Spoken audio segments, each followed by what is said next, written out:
Guys, so lalabas ako ngayon, pupunta ako sa Starbucks at itatry kong mag-claim ng rewards dun sa aking loyalty card sa Starbucks. Kasi mag-expire na daw sa July 15. So susubukan ko kung ilan yung aking makukuhang rewards. So sige, start natin ng sasakyan, ng engine. Let's go guys.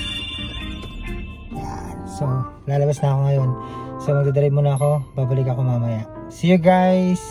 Hello guys! So galing ako sa Starbucks. Nag-claim ako ng stars at naka-claim ako ng 4 na pina-upgrade ko siya ng 20 kasi ang libre lang ay grande. So naka-ipon ako ng stars mula sa aking Starbucks card. Nakaipon ako ng 35 stars. So, nakaklaim ako ng 4 since mag-expire na siya sa July 15. Claim ko na yung lahat ng aking stars. So, ngayon, meron akong 4 na 20. Siyempre, free para sa mga kasama ko dito. Hindi, bibenta ko sa kanila. Joke lang. So, inumin na lang ng Starbucks. See you later, guys. Dito ako sa bahay at magdi-deliver ako ng drinks ng aking asawa.